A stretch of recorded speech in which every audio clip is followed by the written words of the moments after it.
সাথে যুক্ত হওয়ার জন্য। আমরা আজকে আমাদের নতুন একটি ব্যাচ, ইন্টেনসিভ কেয়ার ব্যাচ, যেটা ফিচার হিসেবে আছে এক্সাম এবং ওস্কি ব্যাচ। আহ, এই ব্যাচের ওরিয়েন্টেশন প্রোগ্রামে আমি আপনাদের সাথে যুক্ত আছি doctor Saiful Islam Rakib, spinal cord training, endocrinology department, Dhaka medical college. আজকে আমাদের এই নতুন ব্যাচটি সম্পর্কে, এই ব্যাচটি আমাদের ইতিপূর্বে আমাদের জেনেসিসে মিড টার্ম সেন্টারে আমরা এই ব্যাচ কখনো রান করিনি। এবারই প্রথম চিকিৎসকদের প্রয়োজনের প্রয়োজনীয়তার বিবেচনায় আমরা এই বেডটি নিয়ে এসেছি। কারণ আমাদের বিগত বেশ কিছু পরীক্ষায় আমাদের অনেক ডাক্তারদের অকৃতকার্য হওয়ার রয়েছে, যারা যারা হচ্ছে যে রেগুলার ব্যাচে ক্লাস করে অভ্যস্ত না, এবং এক্সামও হচ্ছে যে দিচ্ছে, কিন্তু এক্সাম ব্যাচে এক্সাম দিচ্ছে, কিন্তু দেখা যাচ্ছে এক্সাম ব্যাচ শেষে আবার ওস্কি ব্যাচের জন্য আলাদা করে ভর্তি হওয়া লাগছে। যাদের হচ্ছে যে যার কারণে হচ্ছে যে আমরা নতুন করে একটি ব্যাচ নিয়ে এসেছি, যেটা হচ্ছে যে আমাদের ইন্টেনসিভ কেয়ার ব্যাচ, যেটা আপনাদের আমরা ডক্টরদের জন্য হচ্ছে যে এক্সামের পাশাপাশি যাতে তারা প্রিপারেশন নিতে পারে, যার মানে ওস্কি প্রিপারেশন নিতে পারে, এবং যাতে সর্বোপরি হচ্ছে যে ফাইনাল এক্সামটা হচ্ছে যে এক চান্সে পাশ করে যেতে পারে। এই জন্যই হচ্ছে যে আমরা এই ব্যাচটি নতুন করে নিয়ে এসেছি। আমরা আর দেরি না করে আমরা ব্যাচের বিস্তারিত আমাদের গেস্টদের কাছে শুনবো। আমাদের আজকে গেস্ট রয়েছেন ফিলিং শেয়ারিং এর জন্য doctor Fahmida Sultana, FCPS mid term pass করেছেন জুলাই 2026 সেশনে, এবং ফাইনাল পার্ট ট্রেনে ঢাকা মেডিকেল কলেজ। আমাদের সাথে আরো mentor doctor Nadia Zaman Swapna, FCPS final part পরীক্ষার্থী, ঢাকা মেডিকেল কলেজ। আমাদের সাথে আরো যুক্ত হবেন ডাক্তার আব্দুল্লাহ রায়ান ভাই, final part examinee FCPS gastroenterology, এবং coordinator FCPS mid term Genesis. আমরা আর দেরি না করে আমাদের এই মুহূর্তে আমরা কথা বলার জন্য অনুরোধ করছি ডাক্তার ফাহমিদা সুলতানাকে। উনি ওনার গত সেশনের জেনেসিসের সাথে যুক্ত থেকে পরীক্ষায় ওনার সফলতার যে আহ, সফলতা শুনবো, প্লাস পাশাপাশি হচ্ছে যে উনি যে জায়গাগুলোতে মানে ফিল করেছে যে না, এই জায়গাগুলোতে ইমপ্রুভমেন্ট আরো বেশি দরকার আমাদের ডাক্তারদের জন্য, সেই জায়গাগুলোতে আমাদের কাছে একটু ছোট করে আমাদের বর্ণনা করবেন। ডাক্তার ফাহমিদা সুলতান আপু, আপনি আমাকে শুনতে পেলে আপনি হচ্ছে যে আপনার আজকের লাইভ সেশনে ওরিয়েন্টেশনে আপনার মূল্যবান কথাগুলো আপনি শুরু করবেন।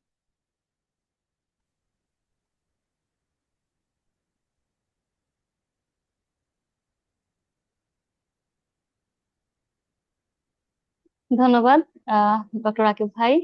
আসসালামু আলাইকুম, সবাইকে শুভ সন্ধ্যা। আম, আমি আহ, আমার পরিচয়টা একটু দিয়ে নিই। আমি ডক্টর ফাহমিদা সুলতানা, আহ, বর্তমানে এফসিপিএস পার্ট টু ট্রেনি হিসেবে ঢাকা মেডিকেল কলেজে আছি। আমি লাস্ট জুলাই সেশনে মিড টার্ম পাশ করি আর কি, আল্লাহ রহমতে। আর আমি বলবো যে আমার এই পরীক্ষায় কৃতকার্য হওয়ার পিছনে আমি মানে খুবই কৃতজ্ঞ যে আমি জেনেসিসের সাথে যুক্ত ছিলাম। আমি জেনেসিসকে আন্তরিক ধন্যবাদ দিতে চাই। আর আসলে যদি বলি যে হ্যাঁ, একটা আমাদের অনেকদিন পরে যে মিড টার্মে পাশ করার যে অনুভূতিটা, মানে দেখা যায় যারা পার্ট ওয়ান পাশ করার পরে কোনো পরীক্ষায় অংশগ্রহণ করেন আর কি, বেসিক্যালি আমার মতো, আমি যেমন পার্ট ওয়ান পাশ করার পরে অন্য কোনো পরীক্ষায় বসিনি, অনেকেই থাকে অন্য অন্য অনেক ক্লিনিক্যাল পরীক্ষা দিয়ে থাকেন, তাদের কথা বাদে যারা অনেকদিন কোনো পরীক্ষা দিই না আমরা, হ্যাঁ, আমাদের জন্য হচ্ছে যে মানে মিড টার্মটা একটা চ্যালেঞ্জ হয়ে যায়। কারণ কি? কারণ অনেকদিন পরে একটা রিটেন পরীক্ষা, দেখা যায় যে আমরা লাস্ট রিটেন পরীক্ষা দিয়েছি আমাদের ফাইনাল প্রফের সময়। সো এখানে একটা মানে বড় একটা গ্যাপ থাকে যে ঠিক রিটেন ওরিয়েন্টেড পড়াশোনাটা কিন্তু আমরা অনেকদিন ধরেই করি না। তো এই জন্য দেখা যায় যে আমরা অনেক কিছু হয়তো পারি, জানি, কিন্তু ঠিক লিখতে পারি না, মানে লেখার জন্য লিখতে পারি না। আমার চ্যালেঞ্জ এটা ছিল যে দেখা যেত যে আমি পারি, কিন্তু 5 নাম্বারের জন্য আমি কি লিখবো আমি আসলে সেটা ঠিক গুছিয়ে আনতে পারছি না, বা যতটুকু পারছি ঠিক সেটা 5 নাম্বারের জন্য বা 2 নাম্বার 3 নাম্বারের জন্য হচ্ছে না। বা দেখা যেত যে 4টা কারণ বলো, আমি হচ্ছে 2টা পারি, আরেকটা হয়তো আমার এই মুহূর্তে মনে নেই। তো যেটা হয় এমসিকিউ টাইপ এক্সামে বা এসবিএ তে ওই জিনিস জায়গাগুলোতে আসলে প্রবলেম হয় না। কিন্তু যখন একটা রিটেন পরীক্ষা থাকে, আমার কাছে যেটা মনে হয়েছে আর কি, আমি এটা খুব ফিল করতাম যে আমার রিটেনের প্রিপারেশনটা ঠিক আমার মনে থাকছে না, বা আমার উম, মানে ভুলে যাচ্ছে এরকম।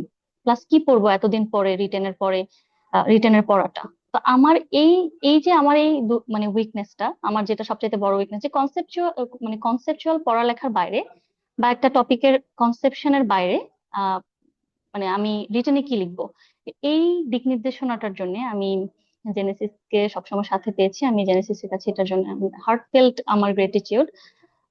জেনেসিস এই ব্যাপারে একটা খুব ভালো একটা দিক নির্দেশনা হতে পারে আর কি।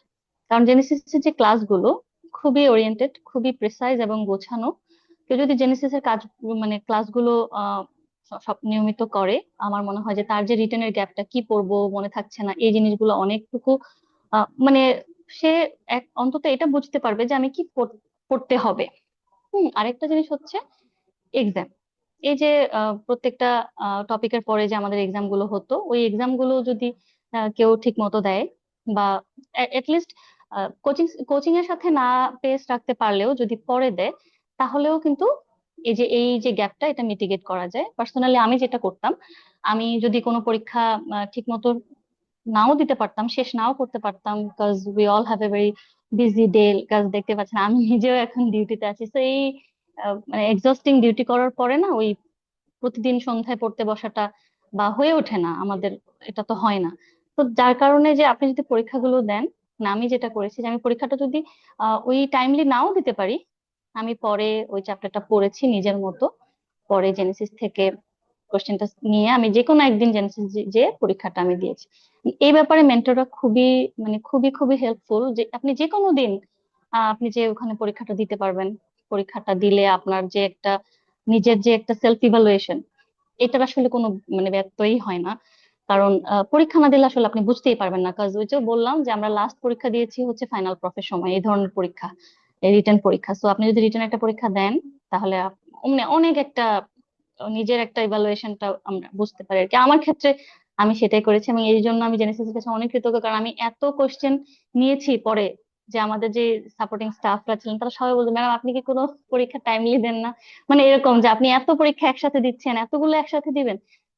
একসাথে 10টা দিই, যতটাই দিই, 5টা দিই, দুইটা সিস্টেম একসাথে দিই, কিন্তু পরীক্ষাগুলো আমরা দিব। পরীক্ষাগুলো হচ্ছে অনেক বেশি ইম্পর্টেন্ট আর কি।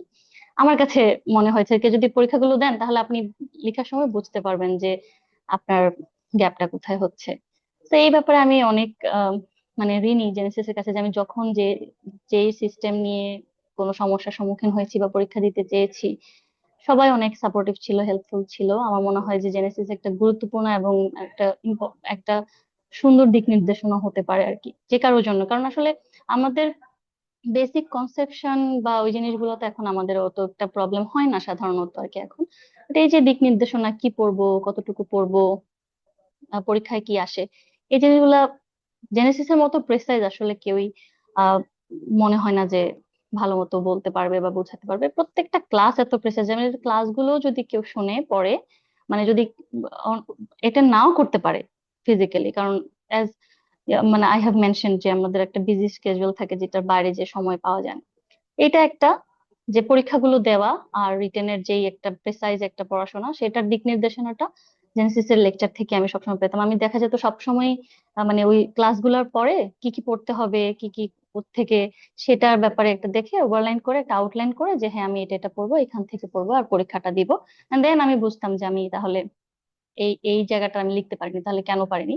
ওই জায়গা, যেমন আমি পার্সোনালি যদি বলি, আমি ইউরিনারি ইনকন্টিনেন্স এর জায়গাগুলো আমার কখনোই মনে থাকে না। মানে এটা হয় না যে কিছু কিছু জিনিস থেকে কারো কখনোই মনে থাকে না, এটা আমাদের পরীক্ষায় এসেছে। তো মানে জিনিসটা হচ্ছে এমন যে একটা প্র্যাকটিস করতে হয়। সেম জিনিসটা অস্কির ক্ষেত্রেও প্রযোজ্য।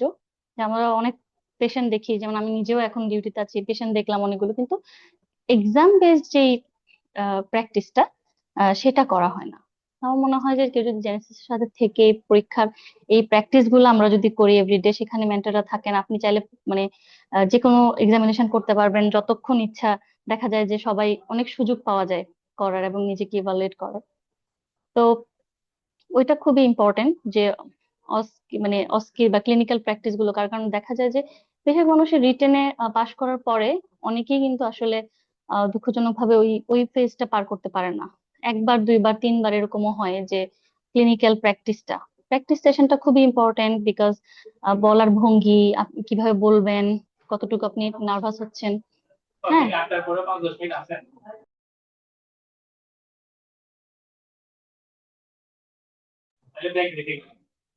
দুঃখিত। দেখা যায় যে এই যে অস্কির সেশনের সময় মানে কি বলবো না বলবো, এই যে একটা অনেক দিনের প্র্যাকটিস না থাকার কারণে যেটা হয় যে অনেকে কি বলতে পারে না। হ্যাঁ, বা অস্পিতে যেটা হয় যে 2 মিনিট ঠিক সঠিক সময়ের মধ্যে লেখাটা শেষ করতে পারাটা, এই যে প্র্যাকটিস গুলো আমার মনে হয় যে আমার জায়গা থেকে আমি যদি বলি if you ask me for any suggestion, সেটা হচ্ছে অস্পিটা প্র্যাকটিস করা, ক্লিনিক্যাল এক্সামিনেশন গুলো প্র্যাকটিস করা, আর এক্সাম গুলো দেওয়া, জেনেসিস এর সাথে থাকা। এই তো, এই জিনিসগুলো করেই আমি আসলে আমার মনে হয় যে আমার পরীক্ষাটা আমি মানে কোনো রকম পার হতে পেরেছি বলে আমার ধারণা আর কি। যে আমার গ্যাপটা ছিল রিটেনে, যে আমি কিভাবে এতগুলা পড়া রিটেনের জন্য করে শেষ করব, আর ক্লিনিক্যাল প্র্যাকটিস। এই তো। আর ভালো লাগার অনুভূতিটা অনেক বেশি ছিল আমার জন্য, কারণ আমি আসলে অনেকদিন কোনো পরীক্ষা দিই না। এবং সবার কাছে এক এক সময় এক এক রকম কথা শোনা যায় যে এটা অনেক বেশি কঠিন। আবার কেউ বলে আরে সারাক্ষণ কি পড়ো, এটা তো সহজ একটা পরীক্ষা। সো কঠিন কেউ সহজ বলবে, কেউ কঠিন বলবে, বাট আপনি আপনার মতো করে পড়ে যাবেন সবাই, যে যার ক্যাপাবিলিটি ওয়াইজ পড়বে। কেউ 2 ঘন্টা হলে 2 ঘন্টা পড়বে, কেউ 6 ঘন্টা হলে 6 ঘন্টা পড়বে। But self evaluation is important. আপনি কতটুকু পড়তে পারতেছেন, কতটুকু মনে রাখতে পারতেছেন, আর পরীক্ষায় কি আসবে, ওগুলো জেনে যদি আমরা পড়ি আর একটা সঠিক গাইডলাইন আমরা যদি ফলো করি, জেনেসিস এর সাথে যদি আমরা থাকি, আমরা এক্সাম গুলো ভালো মতো দিই, প্র্যাকটিস গুলো ভালো মতো করি, আমার মনে হয় যে পরীক্ষাটা পার হওয়া যাবে ইনশাল্লাহ। ধন্যবাদ আপু, আপনার ডিউটি টাইমের মাঝখানে আমাদেরকে সময় দেওয়ার জন্য। আম, আপুর কথা থেকে বলি যে আসলে কোনো পরীক্ষায় সহজ নাই। যদি এখানে হচ্ছে যে আপনি আহ, আপনার প্রস্তুতিটা কেমন সেটার উপর ডিপেন্ড করবে। আপনার প্রস্তুতি যদি ভালো হয় অবশ্যই পরীক্ষা সহজ হবে। আর পরিশ্রম ছাড়া আল্লাহ কাউকে সফল করেন না বা সফলতা দেন না। আপনি পরীক্ষায় পাশ করতে হলে একটা অপটিমাম প্রিপারেশন নিয়ে আপনাকে যেতে হবে, কারণ বিসিপিএস কাউকে এইভাবে কনসালটেন্ট বা ফেলোশিপ দিয়ে দিবে না। এটা অবশ্যই ট্রু। আমরা হচ্ছে যে বিসিপিএস এর এই পরীক্ষা পদ্ধতি সম্পর্কে, পরীক্ষা পদ্ধতি এবং আমরা আমাদের জেনেছি যে আমরা এই পরীক্ষা পদ্ধতি কিভাবে অ্যাডপ্টেশন করি, আর বিসিপিএস এবং আমাদের জেনেসিস যে সমন্বয় করে আমরা আমাদের ক্লাসগুলো কন্ডাক্ট করে থাকি, সেই বিষয়গুলো নিয়ে আমরা একটু বিস্তারিত বলার জন্য আমাদের senior mentor doctor Nadia Zaman Swapna আপুকে অনুরোধ করছি যে আপু আপনি আপনার যে অংশটুকু আমাদের ওরিয়েন্টেশনের আজকে ওই অংশটুকু আলোকপাত করবে। আপনি আমাকে শুনতে পাচ্ছেন? ডাক্তার নাদিয়া জামান স্বপ্না আপু। আসসালামু আলাইকুম। আমাকে কি শোনা যাচ্ছে? আপু শোনা যাচ্ছে, দেখা যাচ্ছে। আচ্ছা, thank you doctor Rakib, thank you Genesis আমাকে আজকের সেশনে ইনভাইট করার জন্য। আমি শুরুতেই একটু একটা স্লাইড দেখাতে চাচ্ছি, বিশেষ করে যারা আমাদের পরবর্তী পরীক্ষার্থী আছেন, যারা আমাদের এই ব্যাচে যুক্ত হবেন তাদের জন্য। আচ্ছা, স্লাইডটাকে দেখা যাচ্ছে?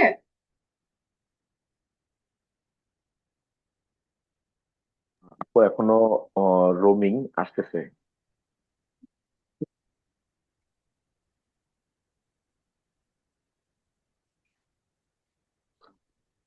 জি আপু, দেখা যাচ্ছে এখন। ঠিক আছে। আচ্ছা, আজকের ইন্টেন্সিভ কেয়ার ব্যাচের ওরিয়েন্টেশন প্রোগ্রামে সবাইকে স্বাগতম। আমি ডক্টর নাদিয়া জামান, এসএস ফাইনাল পার্টে আছি ঢাকা মেডিকেল কলেজ হসপিটালে মেডিসিন ডিপার্টমেন্টে, এবং একই সাথে আমি জেনেসিস এর মিড টার্ম প্যানেলে আছি প্রায় 2024 সাল থেকে। তো এই লং টার্ম একটা এক্সপিরিয়েন্স থেকে আপনাদের সাথে আজকে কিছু কথা শেয়ার করতে আসছি। আশা করি আপনাদের জন্য হেল্পফুল হবে। তো প্রথমেই একটা ব্যাপার, আমাদের আজকের যে ইন্টেন্সিভ কেয়ার ব্যাচ, এই ব্যাচটা আসলে ডক্টর রাকিব বলেছে প্রথমেই, এটা আমাদের অ্যাকচুয়ালি এটা একটা এক ধরনের নতুন ইনভেনশন আমাদের জেনেসিস মিড টার্ম প্যানেলের। এটা এই ধরনের ব্যাচ আমরা আগে আসলে ভাবে ডিরেক্টলি রান করি নাই। এই ব্যাচের স্পেশালিটি হচ্ছে আমাদের এখানে রিটেন পরীক্ষা। আমরা যেমন সবাই রিটেন এক্সাম ব্যাচে থাকতাম, অনেকেই আমরা ম্যাক্সিমামই এক্সাম ব্যাচে, এবং আমি নিজে কিন্তু এক্সাম ব্যাচে পরীক্ষার্থী ছিলাম যখন আমি আমার সেশনের পরীক্ষা দিয়েছিলাম। এক্সাম ব্যাচে শুধুমাত্র আমরা এক্সাম মানে রিটেন বেসড এসবিএস কিউটাই প্র্যাকটিস হতো এখানে, ওখানে আলাদা করে কোনো অস্পি কন্টেন্ট আমাদের থাকতো না। তো যার কারণে আমরা একটা প্রবলেমে ফেস করতাম, বা আপনারা যারা এরকম অনেকে আগে ছিলেন, যে অনেকের একটা মানে কষ্ট হয় যাবো আমাদের অস্পিটা তো আসলে ভাবে করা হয় না।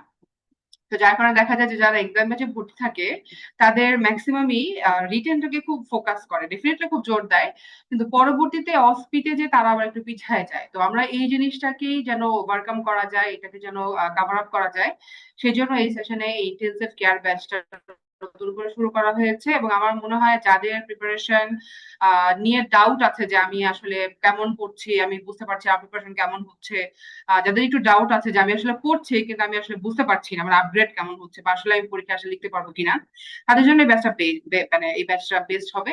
তো রিটেন ব্যাচ নিয়ে আসলে তেমন কিছু বলার নাই। রিটেন পরীক্ষা নিয়ে আপনাদের একটাই কথা বলবো, সেটা হচ্ছে আপনারা অবশ্যই অবশ্যই মানে নিয়মিত পরীক্ষা দিতে হবে। তো পরীক্ষা দেওয়ার কোনো বিকল্প নাই। আমি ডক্টর ফাহমিদার সাথে অবশ্যই একমত, উনি আমাদের এক্সাম যে ছিলেন। উনি ওনার কাছ থেকে আপনারা আসলে লাইভ একটা এক্সপিরিয়েন্স শুনলেন যে উনি কিভাবে উপকৃত হয়েছেন। আমি তার সাথে দু একটা পয়েন্ট জাস্ট অ্যাড করতে চাই রিটেনের ব্যাপারে, সেটা হচ্ছে যে ওয়াই রিটেন ব্যাচ বা আমরা কেন এক্সাম দিব। এক্সাম দেওয়ার একটা মূল কারণ হচ্ছে আপনার প্র্যাকটিস, যেটা উনিও বলেছেন, আমি একমত প্রকাশ করছি। সেটা হচ্ছে যে আপনারা সেই এমবিবিএস লেভেলের পরে আর কিন্তু রিটেন পরীক্ষা দেন নাই। সো এই রিটেন পরীক্ষার আমাদের যে অভ্যাস, আমাদের যে টাইম ম্যানেজমেন্ট, এটা কিন্তু আমাদের নাই। তো যারা মনে করেন যে আমি তো পড়তেছি, আমি তো পড়ে যাচ্ছি, আগে পড়ে শেষ করি পরে এক্সাম দিব, আমার মনে হয় এটা আসলে ওয়াইজ ডিসিশন না। এটা আমার এক্সপিরিয়েন্স থেকে বলা, এবং নিজেও তো একসময় পরীক্ষার্থী ছিলাম। তো যেটা অসুবিধা হয় যে আপনারা টাইম ম্যানেজমেন্ট করতে পারবেন না। যেমন ধরেন দেখা যাবে যে যে আপনি জিনিসটা পড়েছেন, আপনি যখন লিখতে যাবেন আপনি দেখবেন যে 5টা পয়েন্টের মধ্যে 3টা পয়েন্ট মনে আছে, 2টা পয়েন্ট মেমালুম মনে নাই। তো এই যে প্র্যাকটিসটা, এই প্র্যাকটিসটা আপনার যত পরীক্ষা দিবেন তত বেশি বেশি আপনার শার্প হবে, আপনার রিক্যাপচুলেট হবে, এবং আপনি আপনার মানে পিটফল গুলো বুঝতে পারবেন যে আমার আসলে এই জায়গায় প্রবলেম হচ্ছে, আমি এখানে আটকায় যাচ্ছি। হ্যাঁ, এই ব্যাপারটা। দ্বিতীয়ত হচ্ছে অনেক সময় আমাদের নোন কোশ্চেন আসে, যেগুলো নোন টপিক, আমি জানি এই টপিকের অ্যান্সার সব পারি, তারপরেও ভুলে যাচ্ছে। কিন্তু এখানে আমাদের পিসি কিন্তু কিছু কিছু টপিক থাকে মানে আননোন বা একটু কঠিন, একটু রিলেটিভ কোশ্চেন থাকে, যেগুলো আপনাকে মিক্স আপ করে একটা অ্যান্সার ওই মুহূর্তে বানায় লিখতে হবে, ডিরেক্টলি রিভিশন থেকে তুলে দেওয়া কোনো কোশ্চেন না বা অ্যান্সার না। তো সেই ক্ষেত্রে আপনাকে কিন্তু কোশ্চেনটা অ্যানালাইজ করতে হবে, কোশ্চেনটা স্ট্র্যাটেজি মানে পড়ে আপনাকে অ্যানালাইজ করে দেন আপনাকে অ্যান্সারটা ডেলিভারি করতে হবে। তো এই ক্ষেত্রে জেনেসিস এর পরীক্ষাগুলো আপনাকে ভীষণভাবে হেল্প করবে। আমি একটা কথা না বললেই না, আমি জানি না এটা এটা আপনারা কতটুকু জানেন এই ব্যাপারে, সেটা হচ্ছে যে জেনেসিস এর এক্সাম ব্যাচের জন্য, বিশেষ করে প্রশ্নের জন্য কিন্তু আলাদা একটা মেন্টর প্যানেল থাকে।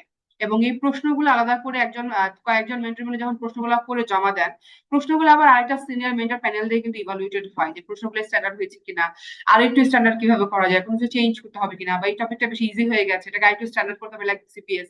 এই যে দিনের পর দিন একটা কোশ্চেন আসলে আপনারা যখন দেখেন পরীক্ষার হলে কোশ্চেন চলে আসে, জাস্ট এমন না যে সকালে কোশ্চেন করলো জাস্ট প্রিন্ট আউট করে বের হয়ে গেল, ব্যাপারটা এরকম না। ব্যাপারটা আমাদের একদম আলাদা 2-3টা মেন্টর প্যানেল আছে, একদম স্টেপ ওয়াইজ, এটা হচ্ছে ধারাবাহিক ভাবে, এবং আমাদের সুপ্রিম লেভেলে আরো মেন্টর সিনিয়র মেন্টর আছেন, তারা পর্যন্ত এটা মডিফাই করে দেন অ্যাপ্রুভাল হয়, তারপরে আসলে কোশ্চেনটা প্রিন্ট আউট হয়। তো এই বিষয়গুলো আপনারা মাথায় রেখে যখন পরীক্ষা দিবেন তখন দেখবেন যে আপনাদের পরীক্ষা যারা দিয়ে আসছে এর মধ্যে প্রত্যেকে একটা কথা বলে যে কোশ্চেন কিন্তু কমন পড়ে। কেন কমন পড়ে? কমন পড়ার উদ্দেশ্য এমন না যে আমরা আসলে জানি বিসিএস কি দিবে।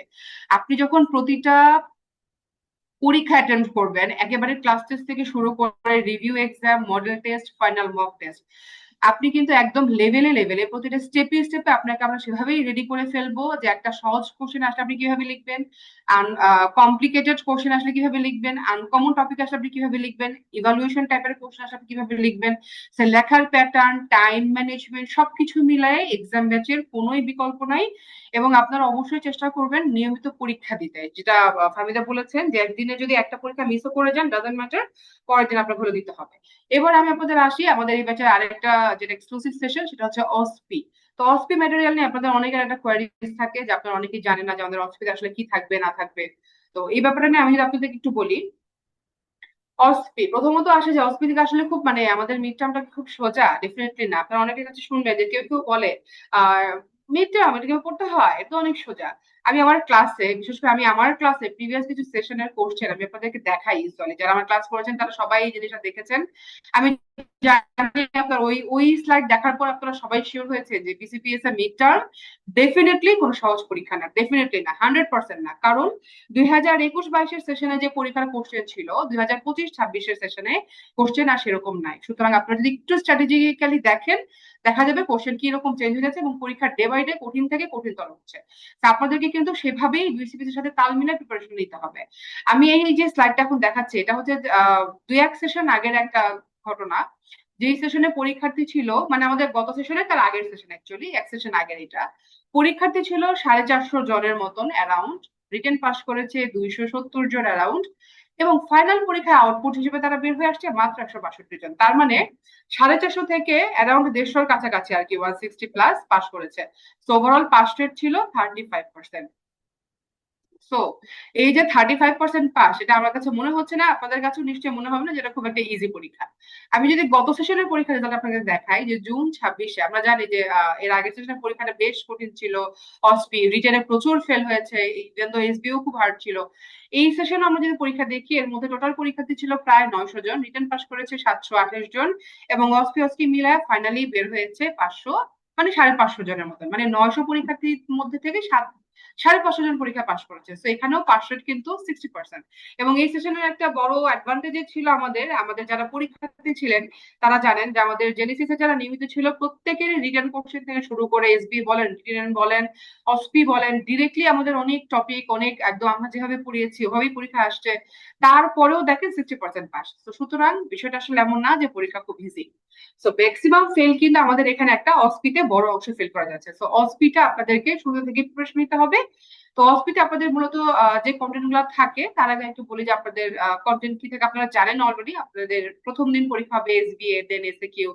সেটাতে যখন আপনি পাস করে যাবেন, মানে আপনার এলিজিবল লিস্ট বের হয়ে যাবে, তখন আপনি এলিজিবল হলে এর 10 থেকে 12 দিনের মাথায় আপনার অসপি পরীক্ষাটা হয়। সো বেসিক্যালি আপনি অসপি পরীক্ষার আগে যে টাইম পাবেন সেটা কিন্তু সাফিসিয়েন্ট না আপনার প্রিপারেশন নেওয়ার জন্য।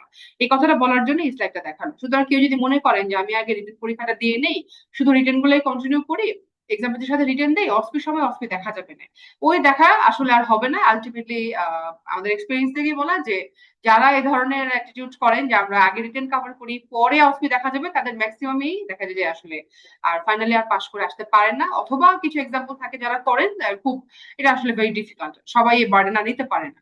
তো অবশ্যই আপনাকে অসপি এবং অসকে এখন থেকেই প্রিপারেশন নিতে হবে। আমরা জানি অসপি হচ্ছে 10টা সেশন থাকে, 5 নাম্বার করে থাকে 50 নাম্বার, এবং অস্কিতে 5টা সেশন থাকবে 10 নাম্বার করে 50 নাম্বার। সে দুটা মিলে আপনাকে 60% নিয়ে পাশ করে আসতে হবে।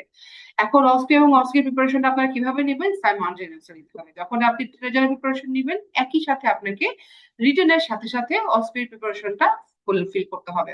আপনাদের আমাদের যে ক্লাসগুলো থাকবে, সাথে সাথে আপনি ক্লাসের সাথে সাথে আপনাকে ক্লাসগুলো করে ফেলতে হবে, এক্সামিনেশন গুলো প্র্যাকটিস করে ফেলতে হবে। যখন যে সেকশনটা দেখানো হবে ক্লাসে, সেটা আপনি চেষ্টা করবেন আপনার রিটেন টপিকের সাথে সাথেই কভার করে ফেলার জন্য। আপনাদের কি কি ম্যাটেরিয়াল লাগবে এই অসপি এবং রিটেন পরীক্ষা দেওয়ার জন্য আমাদের এক্সামের সাথে? আপনারা শুধু ডেভিডসনটা ফলো করতে হবে। এবং হচ্ছে আপনাদের একই সাথে আপনাদের জলিল স্যার অসপি বইটা লাগবে। ডেভিডসন এবং জলিল স্যারের অসপি বই, এই দুইটা হচ্ছে আপনাদের অ্যাকচুয়ালি মেইন করা। তারপরে আমাদের সাথে ক্লাসে আমরা আরো ব্রিফ করে দেই, সেটা আপনাদের ইনশাল্লাহ সলভ ক্লাস নিয়মিত করলে এবং আপনাদের সবগুলো সেশন যদি আপনাদের সাথে কানেক্টেড থাকে, ইনশাল্লাহ সবকিছু আপনারা কভার করতে পারবেন। আপনাদের জন্য মেইন ফোকাস হচ্ছে ডেভিডসন এবং অসপি জলিল স্যারের বই।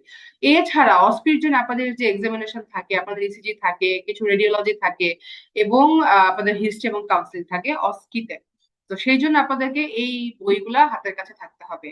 বিশেষ করে ম্যাকলট আমরা ফলো করে থাকি, আমরা যারা ক্লাস দিই তারা ম্যাকলটটা ফলো করে থাকি, যেহেতু এটা স্যারদের আমাদের একটা কমন টেক্সট বই এক্সামিনেশনের জন্য বলা যেতে পারে। জলিল স্যারের বই মাস্ট লাগবে, এবং ম্যাকলট আমাদের কাছে থাকতে হবে। ইসিজি আব্দুল্লাহ স্যারের বই বা রেডিওলজি আব্দুল্লাহ স্যারের বই, এগুলো হচ্ছে আসলে অপশনাল। আপনি যদি শুধুমাত্র জলিল স্যারের বইটাকে কমপ্লিট করতে পারেন ঠিকঠাক মতন, এবং অবশ্যই আমাদের লেকচার গুলো যদি আপনি রিলেট করতে পারেন, আমার মনে হয় না খুব একটা মানে অনেকেরই আসলে সাপোর্টার প্রয়োজন হয় না, কারণ আমাদের আসলে এত কম সময়ে এত বই, ডেভিডসন, ম্যাকলয়েড, জলিল স্যারের বই, আবার আব্দুল্লাহ স্যারের, এগুলো আসলে কভার করার সময় হবে না, ভেরি প্র্যাকটিক্যাল। তো সেই ক্ষেত্রে আপনারা জলিল স্যারের বই এবং আমাদের লেকচার যে অসপি লেকচার গুলো থাকবে, এগুলো যদি কোরিলেট হয়, ইনশাআল্লাহ আপনি কভার করে ফেলতে পারবেন। তবে হ্যাঁ, একটা বই আপনাদেরকে, মানে আপনি যখন থেকে সিদ্ধান্ত নেবেন আপনি মিড টার্ম পরীক্ষায় বসবেন, তখন থেকে আপনার পকেটে থাকতে হবে। আই রিপিট, আপনার সামনে না, আপনাকে একদম আপনার পকেটে বা আপনার সাইড ব্যাগে রাখতে হবে। সেটা হচ্ছে হিস্ট্রি অ্যান্ড কাউন্সিলিং এর এই বইটা। এই বইটা এখনো আমাদের সেকেন্ড এডিশন আছে, বাট খুব শীঘ্রই থার্ড এডিশন বের হয়ে আসবে, এবং আমি প্রেফার করব সবাই আপনারা থার্ড এডিশনটা কন্টিনিউ করবেন। এখানে আমাদের আপনাদের হিস্ট্রি, কাউন্সিলিং, এর সাথে প্রসিডিওর এবং আইওই নতুন করে এখানে অ্যাড হবে থার্ড এডিশনে।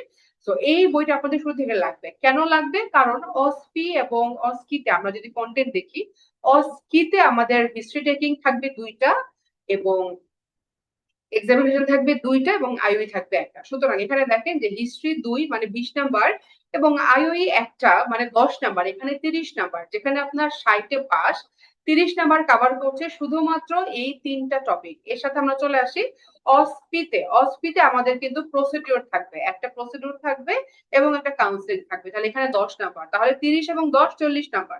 আপনার পরীক্ষায় অসপিতে পাশ করতে লাগবে 60 নাম্বার, সেখানে আপনার 40 নাম্বার কভার দিচ্ছে শুধুমাত্র এই বইটার কম্পোনেন্ট থেকে। সুতরাং এই বইতে 4টা টপিক আছে, এই 4টা টপিকের জন্য 40 নাম্বার থাকছে। এটা আপনাদেরকে প্রথম থেকেই পড়তে হবে, কেননা এত হিউজ টপিক, এখানে এত হিউজ কাউন্সেলিং, এত হিউজ হিস্ট্রি টেকিং, এগুলো আসলে আপনি পরীক্ষার আগের দিন বা 2-3 দিন আগে পড়ে জীবনেও শেষ করতে পারবেন না, এটা আমি একদম গ্যারান্টি দিয়ে বলতে পারবো। সুতরাং এটা আপনাদেরকে একদম বেড সাইডের থেকে থেকে যখন যে রুগীটা দেখবেন, মানে এটা জাস্ট গল্পের বইয়ের মতন প্রথম থেকে আপনাকে একবার দুবার রিডিং করে জাস্ট চলে যাবেন।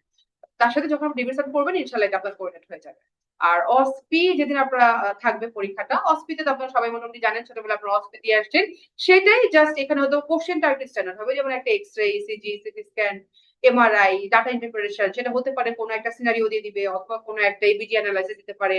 এছাড়া কিছু পিক্টোরিয়ালস থাকে, মানে এই যে রেড কালার অংশগুলো, এগুলো কিন্তু আমাদের একদম কমন কম্পোনেন্ট, প্রতি বছর অসপিতে এটা থাকবেই। এছাড়া পেডিগ্রি আছে, এবিজি আছে, এন্ডোস্কোপি, কোনো বেরেম এনএমআর, কোনো এক্সরে, কোনো আমাদের হেমাটোলজিক্যাল কোনো অ্যানালাইসিস, যেমন সেটা পিপিএফ হতে পারে, ইলেকট্রোফোরেসিসের কোনো একটা পিকচার হতে পারে, স্পাইরোমেট্রি থেকে আসতে পারে, কোনো একটা ফান্ডোস্কোপির ছবি দিতে পারে, ইভেন তো জেনেটিক্স থেকে আমাদের ক্যারিওটাইপিক। সো এই যে কম্পোনেন্ট গুলো, এগুলো কিন্তু সব আমাদের অসপিড।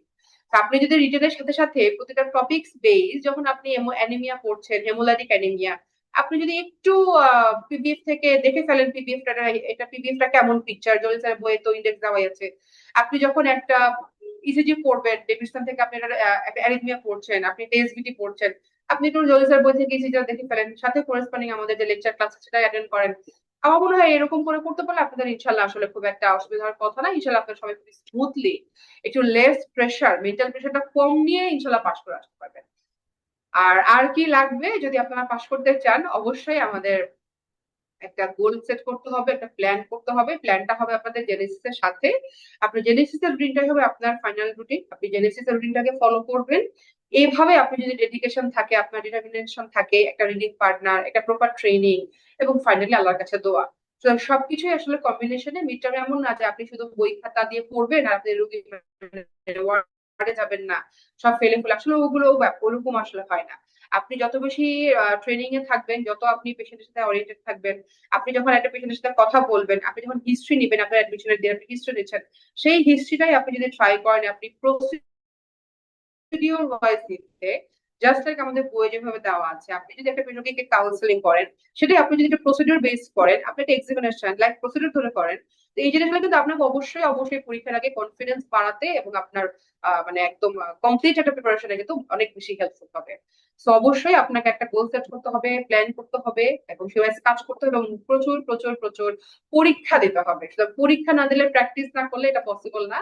আমি 2026 সেশনে আমাদের জেনেসিস এর একটা স্ট্যাটিস্টিক্স আপনাদের সাথে জাস্ট শেয়ার করছি। আমি আগে অলরেডি একবার বলেছি যে মেডিসিন থেকে আমাদের যেহেতু আজকে মানে আমাদের ওরিয়েন্টেশনটা মেডিসিনের উপরে হচ্ছে, তো মেডিসিন থেকে আমাদের প্রায় 900 পরীক্ষার্থী ছিল, রিটেনে পাস করেছে 728 জন, এবং এর মধ্যে থেকে অসপি দিয়ে পাস করে বের হয়ে আসতে পেরেছে 548 জন, মানে 550 জন।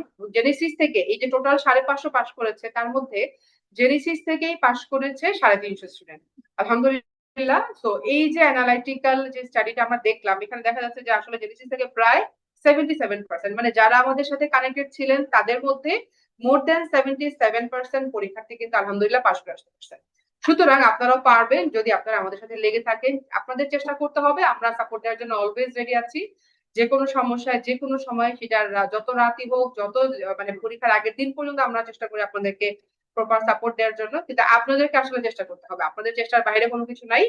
So slow progress is the best, কারণ হচ্ছে আপনি এখন থেকে যদি নিয়মিতভাবে পরীক্ষা দেন, আপনার লোডটা কম পড়বে। আপনি যদি পরীক্ষাগুলো জমাই ফেলেন, আপনার কিন্তু পরীক্ষার আগে আপনারই লোড পড়বে। আপনি যদি যত এখন থেকে, আমার মনে হয় মানে অনেক টাইম আছে আলহামদুলিল্লাহ, আপনি যদি চেষ্টা করেন, নিয়মিত পরীক্ষা দেন, আমাদের ক্লাসগুলো নিয়মিত করেন, ইনশাল্লাহ আপনারা সবাই সাকসেসফুল হবেন। প্রত্যেকের জন্য অনেক অনেক দোয়া এবং অগ্রিম শুভকামনা দিয়ে আমি আমার সেশনটা শেষ করছি। সবাইকে ধন্যবাদ। আসসালামু আলাইকুম। ধন্যবাদ নাদিয়াকে সুন্দর এক্সপ্লানেশন দেওয়ার জন্য আমাদের পরীক্ষা বিষয়ে। অবশ্যই আপুর যে কথাগুলো আমাদের সামনে আলোচনা করেছেন, এখানে সবচেয়ে গুরুত্বপূর্ণ বিষয় হচ্ছে যে আমরা পরীক্ষাকে কোনোভাবেই হালকাভাবে নিব না।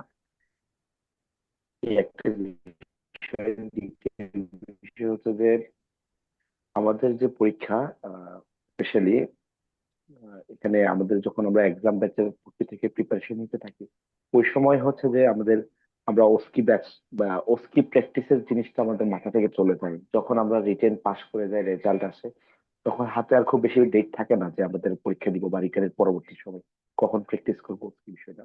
তো যার কারণে হচ্ছে যে আমাদের ম্যাক্সিমামেরই হচ্ছে যে ওস্কিতে খারাপ হয়ে যায়। এই খারাপ হওয়াটাকে আটকানোর জন্যই আমাদের এই ইন্টেন্সিভ কেয়ার ব্যাচের আয়োজন, যেটা আমরা আবারও রিপিট করছি, এই ব্যাচটা আমাদের আগে ছিল না। এই ব্যাচটা আমাদের ডাক্তারদের রিকোয়েস্টে হচ্ছে যে এই ব্যাচটা আমরা নতুন করে নিয়ে এসেছি, শুধুমাত্র এক্সাম ব্যাচে যারা ভর্তি থাকবেন তাদের ওস্কি প্রিপারেশনের জন্য, একই সাথে ওস্কি প্রিপারেশনের জন্য। আহ, আমরা আর দেরি না করে আমাদের চিফ চিফ চিফ গেস্ট এবং হচ্ছে যে আমাদের সিনিয়র মেন্টর কোঅর্ডিনেটর যারা মেডিসিনের ডাক্তার আব্দুল্লাহ রায়হান ভাইকে রিকোয়েস্ট করব ওনার আহ, বক্তব্যের পার্টটুকু নিয়ে আসার জন্য। আমরা কিভাবে জেনেসিস এর পক্ষ থেকে ডক্টরদেরকে সহযোগিতা করতে পারবো, কিভাবে ক্লাসগুলো আমরা কন্ডাক্ট করব, এবং আমাদের এই ব্যাচ সম্পর্কে টোটাল আলোচনা রাখার জন্য অনুরোধ করছি ডাক্তার আব্দুল্লাহ রায়হান ভাই। আসসালামু আলাইকুম সবাইকে আজকে ওরিয়েন্টেশন প্রোগ্রামে আমন্ত্রণ জানাচ্ছি, প্লাস যারা যুক্ত হয়েছেন সবাইকে ধন্যবাদ জানাচ্ছি। আমি একটা ছোট্ট প্রেজেন্টেশন করব।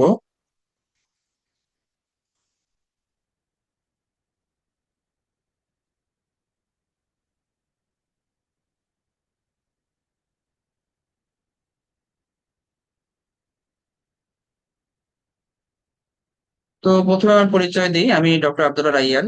আমি রেজিস্ট্রার হিসেবে আছি department of medicine, Ibrahim medical college. পাশাপাশি একাডেমিক মেম্বার ও মেন্টর হিসেবে কর্মরত আছি জেনেসিস মিড টার্ম সেন্টার। তো এটা আসলে একটা new batch, intensive care batch. Mainly আমার ফোকাস হচ্ছে যারা মিড টার্মের জন্য একটা সলিড প্রিপারেশন অলরেডি নিয়ে ফেলেছেন, নিজের যে জায়গাগুলোতে ভুল হচ্ছে বা যে জায়গাগুলোতে আপনাদের আরো বেশি ইফোর্ট দেওয়া দরকার সেই জায়গাগুলোকে ধরিয়ে দেওয়া। মানে মোট কথায় বলতে গেলে যে যারা একবার পরীক্ষা দিয়েছেন অথবা পরীক্ষা দেন নাই, ভালো একটা প্রিপারেশন নিয়েছেন, সামনে চিন্তা করছেন পরীক্ষা দিবেন, তাদেরকে লাস্ট একটা ফিনিশিং দেওয়া, এবং হচ্ছে যেসব জায়গাগুলোতে ভুল হয় পরীক্ষার সময় সেই জিনিসগুলো আগে থেকে হচ্ছে আপনাকে ভুল জায়গাগুলোতে প্রিপেয়ার করে দেওয়া। এবং সেটা শুধু আপনার এক্সামের জন্য না বা রিটেনের জন্য না, আমরা আপনাকে প্রিপেয়ার করে দিব ফর ক্লিনিক্যাল পার্ট। আমরা দুইটা পার্টই কভার করব এই ব্যাচের মাধ্যমে। সো আসলে আমাদের ইন্টেন্সিভ কেয়ার ব্যাচের মেইন স্পেশালিটি মানে কেন হচ্ছে আমরা বলবো যে আপনারা ইন্টেন্সিভ কেয়ার ব্যাচে ভর্তি হন। এর আগে আমাদের জনপ্রিয় মেন্টর ডক্টর নাদিয়া আপু উনি অনেক সুন্দরভাবে আমাদের মিড টার্মের যে পার্ট গুলো আছে সেগুলো সুন্দর করে বুঝিয়ে দিয়েছেন, কোন জায়গাগুলোতে গুরুত্ব দিতে হবে, কোন বইতে গুরুত্ব দিতে হবে, সবকিছু চলে এসেছে। আমি জাস্ট ওভারভিউ দিব যে আমরা ইন্টেন্সিভ কেয়ার ব্যাচে আপনাদের কোন জায়গাগুলোতে হচ্ছে বেশি পরিমাণে ফোকাস দিব, বা আপনাদের প্রিপারেশনটাকে আরেকটু বিল্ড আপ করার জন্য আমরা যেই জায়গাগুলোতে বেশি পরিমাণে খোঁজ খবর নিব বা খেয়াল রাখবো। সো আমাদের মেইন ফোকাস হবে হচ্ছে ইম্পর্টেন্ট টপিকস। এখানে আপনারা লং ব্যাচে না, রেগুলার ব্যাচে না, আপনারা ইন্টেন্সিভ কেয়ার ব্যাচে ভর্তি আছেন। তো আপনাদের যেই এক্সামে যে টপিকস গুলো থাকবে, অস্পিতে যে টপিকস গুলো থাকবে, এগুলো হচ্ছে আপনার বিগত 10 বছরে বিসিপিএস এ যেগুলো আসছে সেগুলো অ্যানালাইসিস করে যে জায়গাগুলো থেকে সব থেকে বেশি কোশ্চেন আসে সেই বিষয়গুলো হচ্ছে আমরা এখানে তুলে ধরবো। এবং এই অ্যানালাইসিস করার জন্য, রিটেনের কোশ্চেন অ্যানালাইসিস করার জন্য, অস্পির কোশ্চেন অ্যানালাইসিস জন্য আমাদের আলাদা আলাদা মেন্টর প্যানেল আছে। তো আমরা বেস্ট যেটা আপনার জন্য অ্যানালাইসিস সেটা আপনাকে আমরা প্রোভাইড করব। এন্ড তারপরে যেটা বিষয় সেটা হচ্ছে যেখানে সবাই মানে সব থেকে বেশি দুর্বলতা, সবারই দুর্বলতা, যে এইচবিএ হয়তো বা আমরা বুঝতে পারি, কিন্তু এইচবিএ কোন জিনিসগুলো হচ্ছে আপনার আমাদের মাথায় রাখতে হবে, এবং কোন জিনিসগুলো মাথায় থাকলে হচ্ছে ডায়াগনোসিস একটাই হবে, অন্যদিকে ডায়াগনোসিস যাবে না, এই জিনিসগুলো হয়তোবা নিজেরা পড়ার সময় এইভাবে বোঝা যায় না।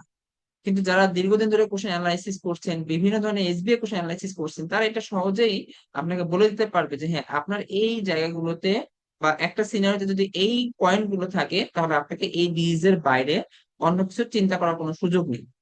তো এই বিষয়গুলোকে আপনাদের মাথায় সুন্দর করে বুঝাই দেওয়ার জন্যই হচ্ছে আমাদের ইন্টেনসিভ কেয়ার ব্যাচ। এন্ড এখানে আপনারা এক্সাম দিবেন, এক্সামের পরে সলভ সেশন হবে, এবং পরীক্ষাতে যে কমন ইরর গুলো হয় সেগুলোর উপরে বেশি জোর দেওয়া হবে, সেগুলো বেশি ডিসকাস করা হবে যাতে পরীক্ষাতে আপনাদের সেই ভুলগুলো না হয়। এবং এখানে আপনারা এক্সাম ব্যাচে যেটা হচ্ছে মেইন হচ্ছে বেনিফিট, আপনারা এক্সাম দিবেন নিজের ভুলগুলো আগে থেকে বুঝে যাবেন। দ্যাট মিনস আপনার মেইন পরীক্ষার আগে আপনি যে জায়গাগুলোতে ভুল করছেন সেটা আপনি আগে থেকে বুঝে যাচ্ছেন, যাতে মেইন পরীক্ষা আপনার সেই ভুলটা না হয়। সেটাই হলো আমরা হচ্ছে আপনাকে এই ব্যাচে প্রোভাইড করব। এন্ড যখন আপনি দেখবেন যে হ্যাঁ আপনার যে জায়গাগুলোতে ভুল হচ্ছে সেই জায়গাগুলো আস্তে আস্তে রিকভার হয়ে যাচ্ছে, তখন আলটিমেটলি আপনার কনফিডেন্স অনেক বেশি বুস্ট আপ হবে। এন্ড সবচেয়ে ইম্পর্টেন্ট যে আপনারা রিটেন পাস করার পরে কিন্তু আপনাদের একটা বড় পার্ট হচ্ছে অসপি। অসপিতে 10টা স্টেশন থাকে, এবং এইখানে স্যাররা যে বইটা সব থেকে বেশি ফলো করেন সেটা হচ্ছে জলিল স্যারের বই। এবং আমরা জলিল স্যারের বই থেকে আপনারা কিভাবে প্রিপারেশন নেবেন, জলিল স্যার বুক বেসড আমরা কিছু ক্লাস নিব, এবং যেইগুলো হচ্ছে আপনারা করার পরে আপনারা নিজেরাই বুঝতে পারবেন যে আপনারা এতদিন যেভাবে অসপিক প্রিপারেশন নিয়ে আসছেন, কিন্তু ইন্টেনসিভ কেয়ার ব্যাচে ভর্তি হওয়ার পরে আমাদের ক্লাসগুলো করার পরে আপনারা বুঝতে পারবেন যে হ্যাঁ আপনার প্রিপারেশনের মধ্যে হয়তো বা কোথাও ডিফিসিয়েন্সি ছিল যেটা এখন আর নেই। অ্যান্ড অসপি স্টেশন ক্লিয়ার করার পরে আপনাদেরকে হচ্ছে অস্কির জন্য প্রিপারেশন নিতে হবে। অস্কিতে আমাদের সাধারণত ট্রেডিশনাল এতদিন যেটা হয়ে আসছে, দুইটা হচ্ছে এক্সামিনেশন ছিল, একটা আইইউই ছিল, আর দুইটা হিস্ট্রি টেকিং ছিল।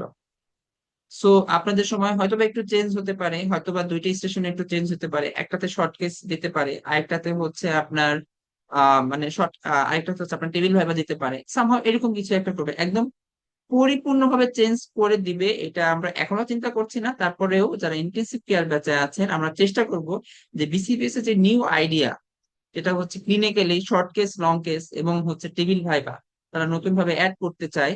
আমরা ইন্টেনসিভ কেয়ার ব্যাচে আমাদের ফোকাস থাকবে এই 3টা বিষয়, যাতে এই জায়গাগুলোতে আপনাদের হোঁচট খেতে না হয়। নতুন জিনিস, আপনারাও হয়তো বা এই জিনিসগুলো সম্বন্ধে ওয়াকিবহাল না, কিন্তু আমরা আগে থেকে আপনাদের এভাবে প্রিপেয়ার করে দিব যাতে আপনারা হোঁচট না খান। দ্যাট মিনস আমি বলতে পারি যে যারা অলরেডি ভালো প্রিপারেশন নিয়ে ফেলেছেন, হয়তোবা অল্প কিছু ডেফিসিয়েন্সির জন্য মেইন পরীক্ষাতে বারবার বারবার না মানে মেইন পরীক্ষাতে পারছেন না উত্তীর্ণ হতে, তারা যদি কোনো কিছু চিন্তা না করে আমাদের ইন্টেনসিভ কেয়ার ব্যাচে ভর্তি হন তাহলে আলহামদুলিল্লাহ আপনারা আশা করা যায় একটা ভালো প্রিপারেশন নিয়ে বিসিপিএস এ পরীক্ষা দিতে পারেন। আসলে কমন মিস্টেক কোথায় হয়, আমাদের কিন্তু প্রিপারেশনটা হয় হচ্ছে আপনারা যারা পরীক্ষা দিয়েছেন তাতে রিটেন সম্বন্ধে একটা প্রিপারেশন আছে, কিন্তু অনেকে আছে যে বাসায় বসে প্রিপারেশন নিয়েছেন, এবার পরীক্ষা দিয়েছেন কিন্তু হয়তো ভালো রেজাল্ট করতে পারেন নাই। তাহলে মেইন বিষয় হচ্ছে আপনি আসলে জানেনই না রিটেনের জন্য কিভাবে প্রিপারেশন নিতে হবে। সো আমাদের এই যে lack of focus on written base preparation, এটাকে এই গ্যাপটা ফিল আপ করার জন্য হচ্ছে আমাদের ইন্টেনসিভ কেয়ার ব্যাচ। তারপরে অনেকেই আছে যে যারা বেড সাইড এক্সামিনেশন করেন কিন্তু উইথাউট এনি চেক লিস্ট, আপনার কাছে কোনো চেক লিস্ট থাকে না, আপনি আপনার মতো করে এক্সামিনেশন করছেন, কিন্তু বিসিপিএস এ কিন্তু আপনার এক্সামিনেশন করার সময় একটা চেক লিস্ট ফলো করা হয়। সো আপনারা যখন চেক লিস্ট ফলো না করে এক্সামিনেশন করবেন তখন কিন্তু আসলে মেইন পরীক্ষা থেকে আপনাদের এক্সামিনেশন হবে কিন্তু দেখা যাবে কিছু পয়েন্ট মিস হয়ে গেছে, এবং সেই কিছু পয়েন্ট মিস হয়ে যাওয়ার জন্য দেখা যেতে পারে যে মেইন পরীক্ষাটা আপনাদের খারাপ হয়ে গেছে।